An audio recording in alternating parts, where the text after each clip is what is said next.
What's going on, you guys, and welcome back to another video. I want to talk about, do narcissists know they are narcissists? Do they know what's really going on inside of them at the moment that they kind of expose themselves to others? But during the time they exposing themselves, do you think they know that they have a problem? And I say that because it was a time that the narcissist and I were having a conversation, and we were talking about a funeral. We were actually talking about the local police officer's funeral, and we watched it on TV. And I was saying it's so sad. You know, of course, a funeral is going to be sad. But what I was pointing out is that he left behind a beautiful wife, beautiful children, and she had a baby on the way, his wife. And she just had found out that I think she found out the day that he was killed that she was having a boy. Now, I can't even begin to imagine what it was for his wife to have to be going through something like that during the time that he was fighting for his life. And so during his funeral, you know, they played taps. I think it's called taps. During like the funeral of a police officer or someone who's served in the military or probably a fireman. So we were talking about that, and a narcissist, she started to remember the time. She brought up the time she went to her aunt's funeral. Her aunt served in the military, but her aunt died from cancer. She was close with her aunt, but she never, pointed out like the memories that she had with her aunt and how the song just brought back the good memories. And, it touched your heart and it makes you sad and it makes you cry. That's what happens at funerals.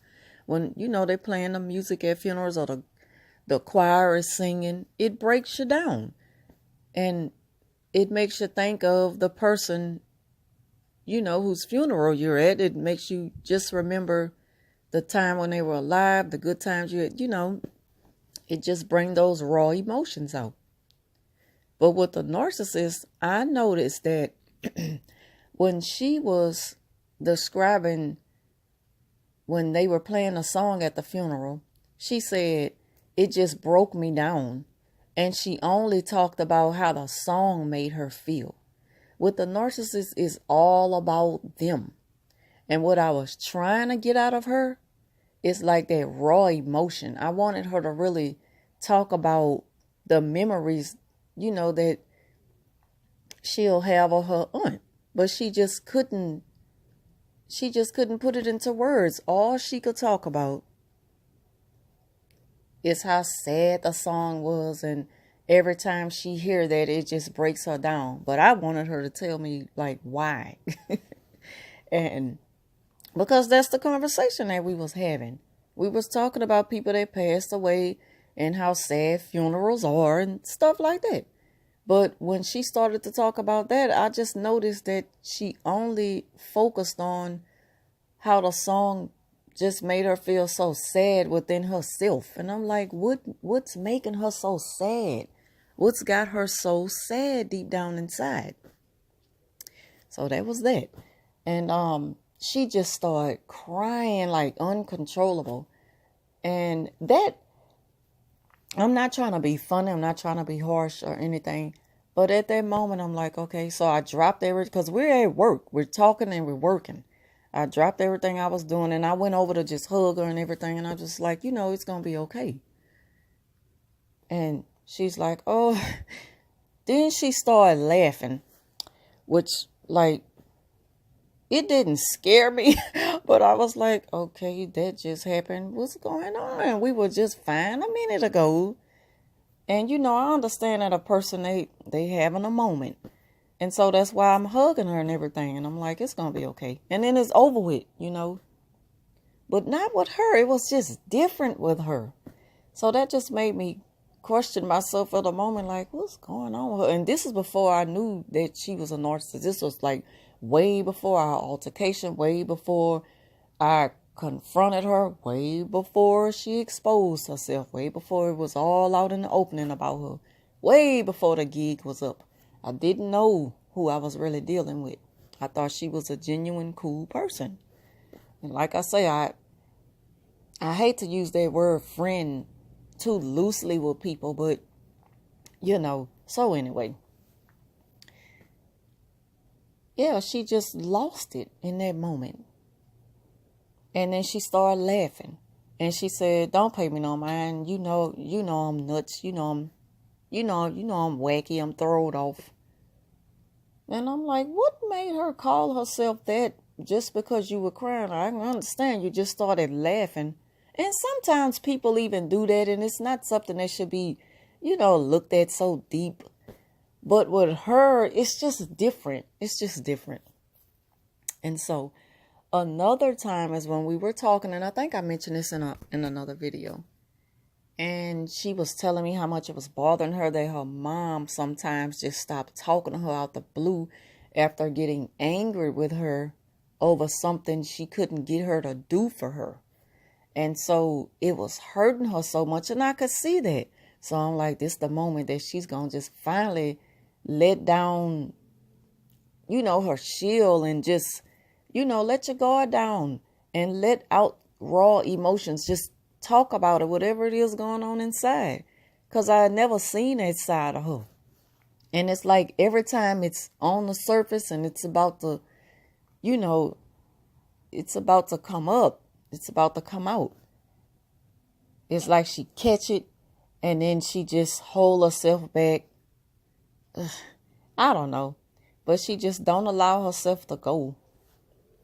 So I'm like, why you get like that? It's okay. Like I'm supposed to be your friend, so I'm here for you. I'm your friend. She wasn't my friend, but I was her friend. I'm here for you. Talk to me. It's me. So she was like, oh, Felicia just hurt me so much the way she do. She just out the blue just talked to me so bad and just curse. And that just does something to me. And she really can't handle profanity. And that's funny about me.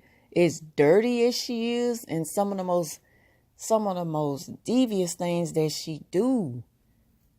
She's a person who do not use profanity because she was abused as a child, like verbally abused as a child.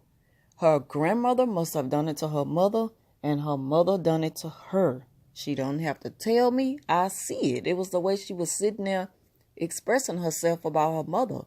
And I say, well, and I wasn't trying to be harsh. I just wasn't thinking when I spoke at that moment. I said, sometimes people, the way they were treated as a child is the way they end up treating their children. And I mean, that's facts. That's facts. And whether you want to accept it or not, but people who know how to be self-aware, they can accept that. But narcissists, they're not self-aware. They have no self-awareness within them. So she's going to be in complete denial about that. Even though she knows it's true. She don't want to receive it. She's not going to accept it. She's not going to admit to it. So she sat there and my grandmother was not like that to my mother. My grandmother did not curse at my mother. And I'm like, she probably didn't. I'm saying this to myself. She probably didn't curse at her, but she probably, she was pretty abusive to the child, and that's why she grew up and she had you. She's treating you that way, and it's like a generational curse. And so she just wasn't trying to hear it. And I'm like, now you was just in tears and breaking down. And I was getting it out of you. Now what's this? All of a sudden now you angry at me because I'm telling you something that could be true. I'm pretty certain it's true that your grandmother was abused. Your grandmother was abusive towards your mother. That's why your mother's treating you this way. It just goes down generation to generation. It just passes itself down. That spirit of abuse. And so, we have to break those chains. We have to break those chains. It's just a generational curse. Once we become self-aware of what's really going on, this is how we can deal with it better. Until then, you're going to continue being in denial and living a lie. And you can fool a lot of people, but you can't fool all. And she fooled me for a long time. But I seen, clear through her that what was going on in that moment when she was breaking down and she was venting and telling me about her mother. And so that would just made me think too, like, do narcissists know that they are narcissists? Because you was just, you were just at a somber moment and all of a sudden you just went into a full-fledged rage just because I said something like, you would know better than me. So why are you so angry at me? So, for speculating, which I'm certain that's what the deal was. That's what the deal was. That's what the deal is, because you can see it in her. That's why she's the way she is. It's a spirit. It's a spirit that needs to be broken. It's an evil spirit. And so anyway, that's all I have for now. I hope I explained myself well enough in this video. Like, that's my way of, just thinking, like, after going through narcissism abuse for so long, at some point or another, you're going to ask yourself, do they know that they are narcissists?